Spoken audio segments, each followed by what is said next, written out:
Hello, this is Bridget with Divine Essentials. Alright guys, so I fell asleep last night very early. I came home, cleaned up my room, and then laid down for a second and slept until this morning. But chapter 2 of the Treating Complex PTSD, it's going to help to inform of the various therapeutic approaches known to treat PT or complex PTSD. There's no single therapy that works best. Generally using a combination of psychotherapies that we will explore here, including CBT, DBT, and EMDR therapy, which somatic body-centered psychotherapy, and mindfulness, all administered within the context of a trusting relationship. Okay? So, the workbook is not a replacement for psychotherapy. Cptsd is relational trauma. In other words, it is harm caused by one person to another. Therefore, therapeutic interventions are most successful when you have a reliable relationship with a therapist. If you are in the process of choosing a therapist, this information may help you to choose the kind of therapist you would like to work with. In general, it is most important to choose someone that you feel safe, trustworthy, compassionate, and understanding. Using this book as a supplement to therapy will allow you to empower yourself to be a more knowledgeable partner with your treatment providers and more successfully achieve your healthcare goals.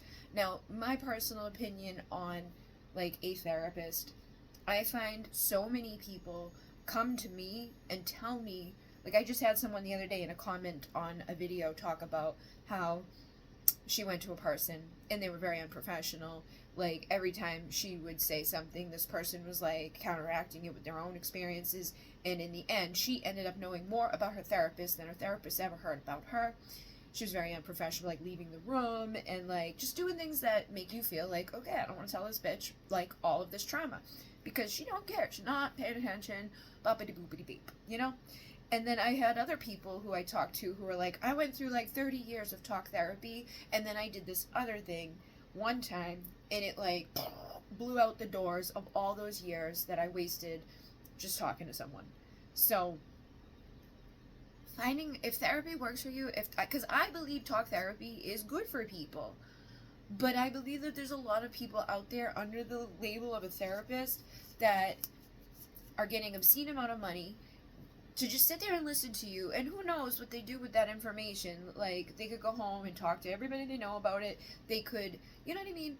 Anybody could do that. But I feel in those circumstances, a lot of us out here are oh, well, they have the degree, or they have the certificate, they have this special little, label at the end of their name, whoop, whoop, whoop. Those little, abbreviations mean that that's a safe person. That's not always the case, okay? I've had a lot of people come to me and be out of nowhere too, people that they're not paying me, they're strangers, come up and tell me severe stuff about their whole life within a very short amount of time. That's why a lot of times it was I keep my distance from people, because I can feel it coming from them. There's something, and maybe I'm meant to hear it, maybe I'm meant to be there for those people, but I do try to limit my interactions with humans because of how much it happens to me.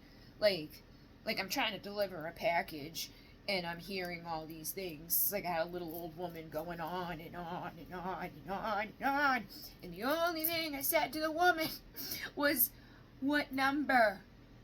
What number?" Because she was there for a package, looking through all the packages in a huge apartment complex, and she was like, "Well, it's probably not here. My son told me to forget about it." So, this is probably an ongoing thing. But she's telling me this whole long story, and all I wanted to know was her number so I could tell her if her package was there. But I got anything but the number for very long. Literally, so long. But that's not, sometimes you're just, in public. People come up to you, just start dumping stuff, or people, very short amount of time, feel very comfortable. I mean, even in my situation as a reader, the messages that I get from people are "Oh my God," this short little, "Ask me your questions," and it's "Oh my God, what?" So I feel, I feel that you're going to be called to the person that you're going to feel safe to let those things go to, but don't make it be like, oh, I've got to go find like somebody, I got to have insurance, I got to go do this. Like, it doesn't have to be that way. It could be a family member, it could be a friend, it could be anybody. I think the route that these things go on sometimes can almost be harmful to people, because if you go to something for 30 years and you get nothing out of it, and then you go to one other person for one session and it blows the doors off of all of that, that just shows like that was such a waste of their time. They could have been healing all that time instead of doing whatever they were doing based out of societies like, oh, well, that's what you're supposed to do, you're supposed to go to that thing.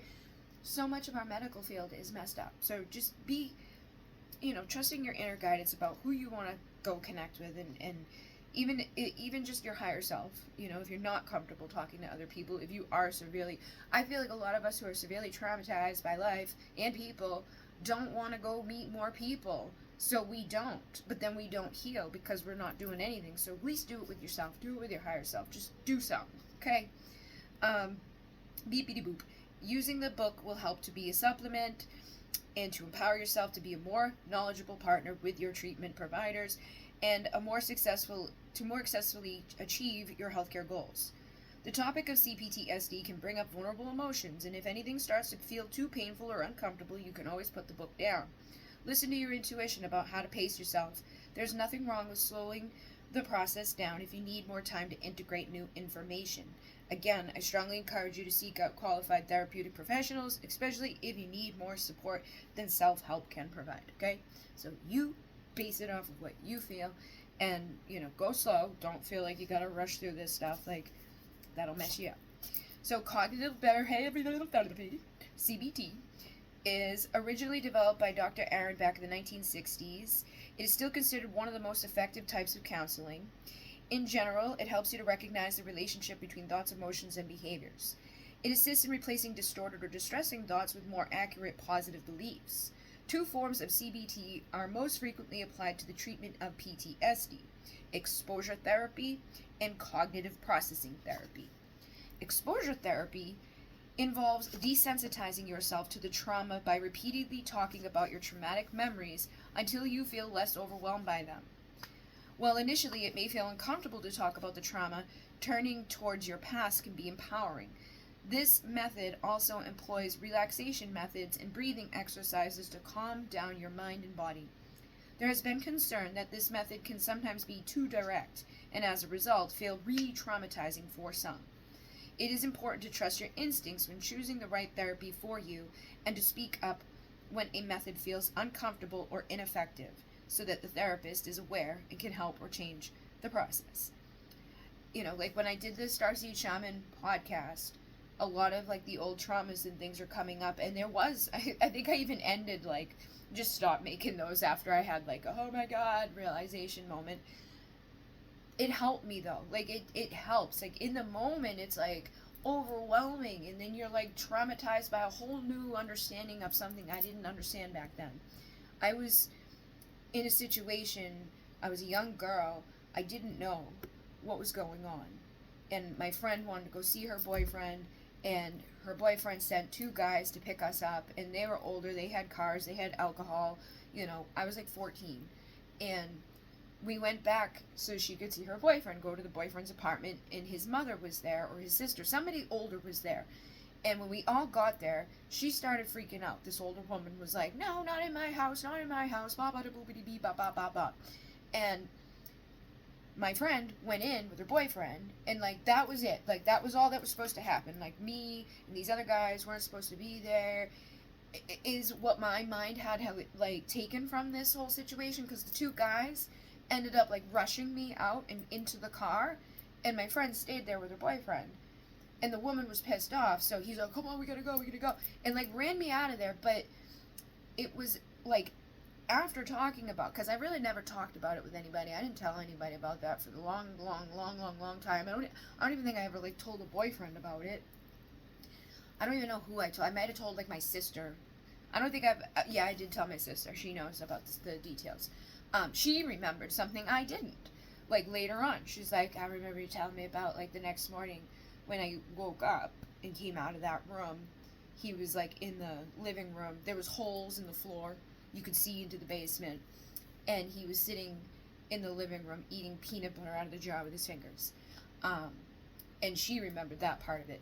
But, like, realizing later, that woman wasn't freaking out to kick me out of the house. She didn't want them to do what they were going to do to me there. And that's like, being a 14-year-old girl, having these guys rush you, her being upset. It was just like, I misunderstood. And for all of those years. But, you know, that can be upsetting to you. That can re-traumatize you. I got off of that podcast and cried and shit, but it's good to know. Like, it's good to know, oh, she was actually trying to help me out. She wasn't like, you know, they were the abusers, they were the aggressors, they were the assholes, and she knew that and was trying to prevent that from at least happening in her home. So yeah, like, talking about things, you may feel like you know what happened, but you may not. You may have missed something, or you may misunderstood something, and with an aged approach, looking back at it, or like if I look back at time, like if I was in that situation as her, I probably would have flipped out too if I knew what those guys were all about, and I saw them showing up with these young kids, and you know what I mean? Like, you might try to do something. That's why they rushed me out of there, so they could fucking take me without her interfering with it.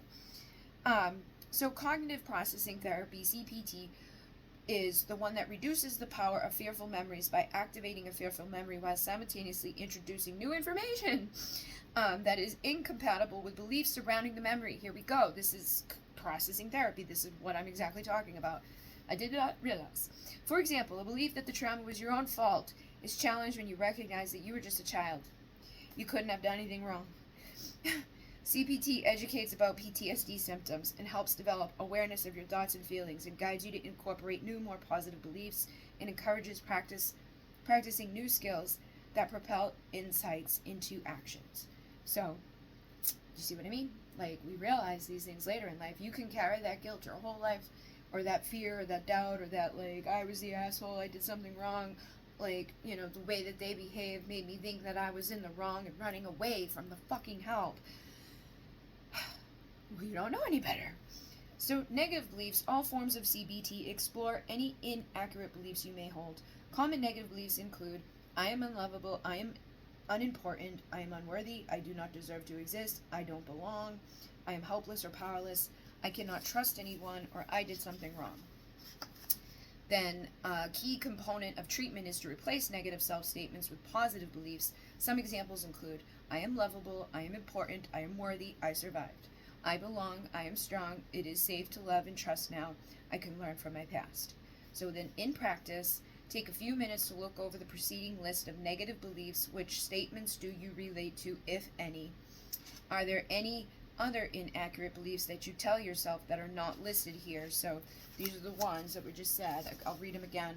Unlovable, unimportant, unworthy, don't deserve to exist, don't belong, helpless, powerless, cannot trust anyone, I did something wrong. Are you carrying any of those or any others that are not true? And then, what positive beliefs can you relate to?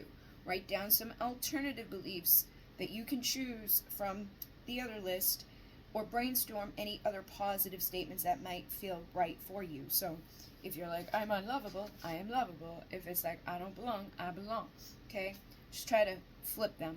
And then I gotta go to work, so we will do the healing relationship tomorrow. And thank you guys very much for liking, commenting, sharing. I'm gonna have the next couple of days off. I've got to make some baskets, and I got to make another lion, and I got to do some other stuff when I get home from work tonight. But I do plan on finishing that initiation meditation. I cleaned the whole room last night because I was gonna do the initiation meditation, but by the time I was cleaning the room, steaming the floors, I died. So I didn't. In Renee, namaste.